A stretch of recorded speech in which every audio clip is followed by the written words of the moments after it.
hei hi mai chi khat ania zucchini an ti mai a mai a ra dan poi hei mai pangai rang lo tak mai in phang mang dogin atung ve a bialin amu ve lo ni anha ta chu mai ang thoi hei mai ta pa mai la mi chu ala ra da sem no ka khu a lian vak lo wa zucchini ang ki tiang hi tapoi oma hei he chu par chan do chu ni hei ra i lian ve khop mai rin ain helami poi hei ra ve me ka hei chuan tama hian om boka hei chu vate ve hei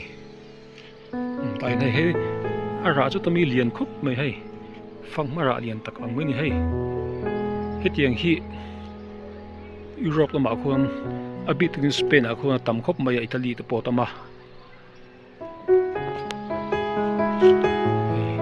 hi poi ran khu ra khu lian khop mai khu po ho chen kan in chung kan han ching ve hei ra ve thei khop mi tiang poi nei lian tak an tai mi choi choi a kong te poi lian khop mai hei vitamin A te vitamin C te vitamin K te hengin pai ni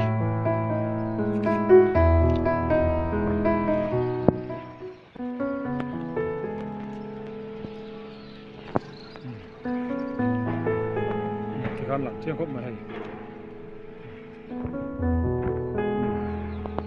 kanui na chim ni hang hogi achi kha ila taro achi chang khan taro chi nei chi tu wa chon tin chiar ken hei lo lian chu ve ta zel ti hian in hei ma chi khat ania se ni zo in ma kan ti lian chon ra chu ang lawa tin a zam ve lu ko ka tiang hi na ti la cha em hei